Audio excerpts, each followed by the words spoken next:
She hosts Recovery Is on the Armstrong Neighborhood Channel. Angela Morton joins us here this morning. Hi, Angela. How are you? Morning, Luke. I'm well. How Good about to you? see you. Good to see you. You have a much larger title, but for those who watch the Armstrong Neighborhood Channel, they will recognize you as host of Recovery Is, which is a great program. You interview a lot of great guests, a lot of wonderful information, and I think you learn something every time you put out an episode, don't you? Absolutely, yes. That's great. It is. I like hearing people's stories about their own experiences with, substance use, mental health, recovery, or their role in supporting people in or seeking recovery from substance use issues. We spend a lot of time. I feel like when we have these conversations, it seems like the demographic is a certain age, right? And maybe we're not bringing in everybody into this conversation, but we're going to spend today talking about more mature folks here in Northwest Pennsylvania, and maybe the impact that everything that you're bringing to the table would have on that demographic.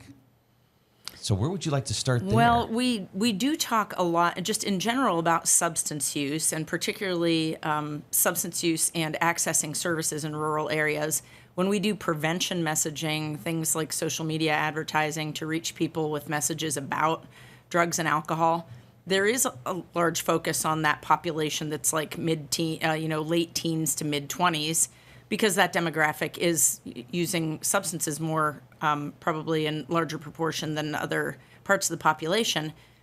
But as you said, we sometimes miss out on the pockets of people that we might not suspect are using substances as much as they might be. For instance, as you said, more mature adults or older adults who maybe in our ageist thinking, oh, this older man or this older woman, she can't possibly be using, or he can't be drinking that much. Just the assumption that maybe that's something we've outgrown, but there is an uptick in use in recent years in older populations. Okay. What are you seeing in those reports? Are they people who live alone? Are they people who are married? I can't break down that demographic, but you mentioned alone, because when we had done this quick, what are we going to talk about today, that I mentioned that sometimes the social and emotional isolation of the loneliness and sometimes depression when someone loses a spouse, or the kids have moved away, the grandkids are busy, and your sense of purpose and productivity and belonging can change with the later years. So maybe they're spending a lot more time alone, and they're depressed or lonely or bored, and are maybe drinking more than they used to. Or maybe they're taking a prescription, and if there are any memory or cognitive issues, they might be using a prescription and drinking. And sometimes as providers, we miss opportunities to talk about that. And maybe a family member is saying, hey, this person's really forgetful. We're taking them to the doctor and considering, Alzheimer's or dementia or something age-related, and missing out on an opportunity to screen for substance use. That kind of brings to mind, too, I mean, what if somebody has been diagnosed with something and they're basically, hey, sort of a free-for-all, I'm just going to enjoy life and party to the end. There's probably a little bit of that aspect to it. There may be some of that. I haven't read or heard as much about that, but I think at any age, if you're talking like a diagnosis of something that there's not a cure for, a terminal illness, like, why does it matter? I'm just going to take these pills, or I'm going to drink every day, and how does it matter if my health is already not doing well? All of those things, though, do contribute to not feeling well and not being healthy. So it's probably a little bit of a double-edged sword, where go ahead, let her or let him, because, these are the last few months or years of their life, while also wanting to have quality. And I would encourage people older, over, 55, 60, 65, to not be afraid to say, I'd like people to come over, or why don't you bring the kids over, or why don't we all go out to dinner this weekend, and not be afraid to ask. And if kids and family members and friends are busy, sometimes people just don't know, and you have to push a little and say, hey, I've been really lonely lately, and I'd like to have you out for dinner, or I'd like to have a cookout, or I'd like to go to church on Sunday with you, or something just to get out of the house. And sometimes when we're isolated, that's harder and harder to do because you hunker down and you don't want to leave. So it's really important to like have activities and people in your life to prevent that isolation and depression. I was just going to ask you about that socialization, getting out, even if it's going to church, going to, active aging, or one of the other communities that you have in Cambridge Springs, Titusville, other place, Lyonsville, to be able to engage with other people. It's so important. It is, and not just around this subject, but in general, our wellness is around having that sense of belonging. When the Blue Zones in Corey were part of our grant consortium, and that project isn't necessarily in Corey right now, but if you read about the Blue Zones, it's a project across the country looking for opportunities to build health in our communities. And they took research out of other places in the world, like Okinawa, Japan, and said, why are they living so much longer? And not just longer, but why are they living longer and well? Like they have wellness long into their, later years. And one of the things that they address, there's like 9, different categories. One of the things they address very actively is a sense of belonging. So they do walking groups and luncheons, and in that culture, they grow up with people from birth who are their friends all the way to the end of their lives. So it is really important to have people in our lives to, have that sense of belonging and sense of purpose. And that does tie to substance use in the sense that I was listening to a doctor on a podcast talking about the missed opportunities to talk to our older patients about their drinking, or about how they're using their prescriptions, or if they have old prescriptions in the house that they need to dispose of so that they aren't misused for something that they weren't prescribed for. And then just maybe sometimes missing those opportunities to talk it through and to ask, do you see people? When's the last time you saw anybody or had anybody at the house? And how do you deal with, if they say they're lonely, how do you deal with that loneliness? Or are you eating enough? And when you say you're having a drink every night, how big is that drink? Is it a wine glass with 3 glasses of wine in it? Is it a 12-ounce, 5% beer? Or is it like 4 micro beers in a big glass? And is that your only dinner? Right. And I can tell you from personal experience, because I know people who do that, where I'll say, what have you eaten today? And they can't remember whether or what they have eaten. And some of that comes with age and memory and cognitive decline. So maybe it even makes sense to keep a journal so that if you are having that drink or taking a pill every night, you're not doing it when you haven't eaten all day. So making sure you're taking your prescription with a meal, or maybe writing down when you've had a drink so you know how many you've had.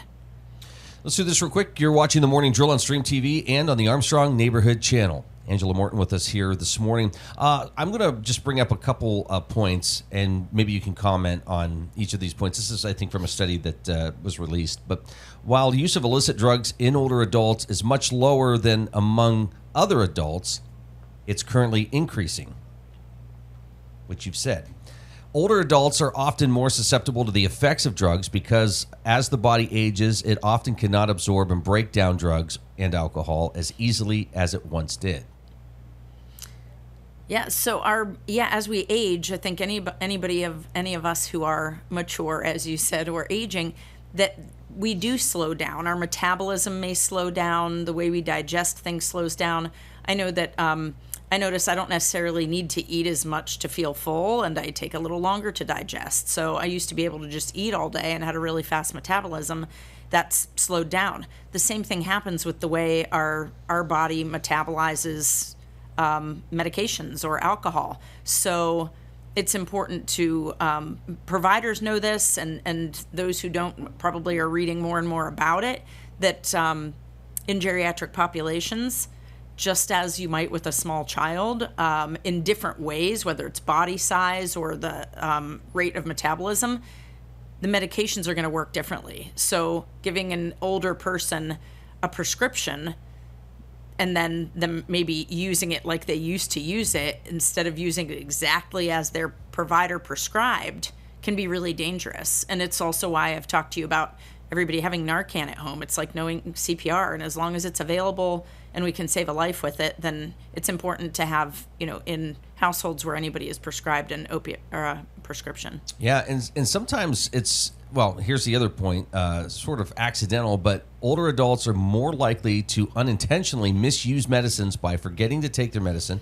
taking it too often, or taking the wrong amount. Some older adults may take substances to cope with big life changes, such as retirement, grief and loss, declining health, or a change in living situation.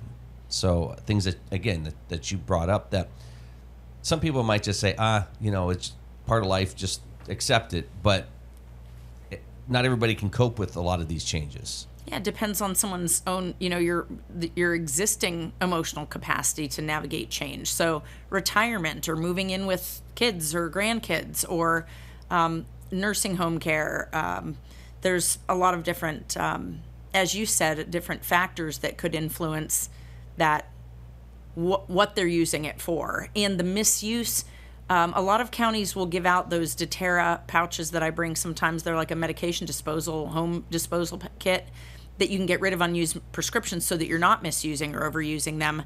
A lot of counties will also give out, and you can order them online, but they're a medicine bottle that has a timer cap. So you put your medication in it and label. It comes with a label that you can make sure you're putting the right medication in it. When you open that lid, the timer resets. So when you close it and set it down on your bathroom counter or in your cupboard, it'll show whether you just took it an hour ago or whether it was 24 hours ago or 12 hours ago. So it's really, I personally sometimes forget even something like an allergy pill. Did I take that today? Every day kind of blurs together, and it's really helpful if you have any cognitive decline to have some means of, whether it's in a box where you have all of your medications so you know that you took your Monday morning and all you have left is the Monday afternoon. That is really important. Is that would you help maybe somebody you're seeing figure this stuff out so that they know, hey, go to your pharmacist and ask if this is available in that pouch? Or, how much of a role do you have versus what the patient is supposed to be doing on their own? I personally, in my current role, don't have as much, interface with clients or with patients, except for a handful in Franklin at the program. And it's why I talk about and I promote and I do education around those opportunities. A dentist, a counselor, a primary care doctor, an OBGYN, people can do screening across the board. Just the 1 minute, that screening and brief intervention and referral to treatment if needed, that they can just screen and say, how many drinks a day do you have? Or are you using any prescriptions? Yes, only the ones I'm prescribed. Do you take them as prescribed? I do ask when people say, oh yeah, I'm going in to have surgery, I'm worried about being on medication, I've been in recovery for a long time, make sure and talk to your doctor about that, because it's your decision and you working with your doctor. It doesn't mean you can never take a medication. It just means that they and you should know going in any of the risks around like a recurrence of use that could happen. Or being able to say, I'll have that medication, but I only want, whatever number of days you recommend, and I want the smallest amount possible, and getting Dispose RX or doTERRA or something and getting rid of those unused medications promptly. Before we wrap up, there's some trainings that are coming up, and people can go to the website, recoveryiscommunity.org, and there's a lot of great information there, Angela. But under meetings and events, there's community meetings, training sessions. These are very important. You can check them out and see what's coming up and what's available, but maybe you can hit on some of the things that you have coming up. Well, tomorrow there's a Mother's Day event at the training center in Franklin, 737 Elk Street. But there is a registration, so you'd have to go on the website. There's a QR code or a number to register. It's from 10 to 2. And then on the 29th of May, there are a couple of events. There's a movie day at the same location with the senior center from Cranberry. And I said there was something else on the 28th, Compassion Fatigue. We have an online... 29th. Yes, 29th, Compassion Fatigue at noon. That is online. Anybody can click to join that meeting. And it's to help providers, counselors, clergy, law enforcement to address their own self-care and understand the cost of caring for others. So that's an important piece of making sure providers are taking care of themselves too and equipping themselves with information they can use to help their clients. Yeah, if you've never maybe been a part of that process, especially when you're seeing maybe several clients every day. I mean, that can take a lot out of you just personally, because I think a lot of people in this field are very compassionate and they want to help. So to say, don't take that home, leave it here, that's easier said than done. Absolutely. And it took me a lot of years into my career. And there are probably some times when I was seeing patients full time, working at a community mental health clinic, not just the occasional, like somebody who has a relationship issue or a mild depression or a situation they want to talk through, but like chronic and enduring mental health concerns. And when you're engaging in those conversations and being with people all day, if you are not cautious and aware and taking care of yourself, it's very easy to kind of get in this cycle where you become so enmeshed in your work and with your patients that you're thinking about them at night and you're having dreams and you're stressed and worried and carrying too much of that. So the compassion fatigue is really important.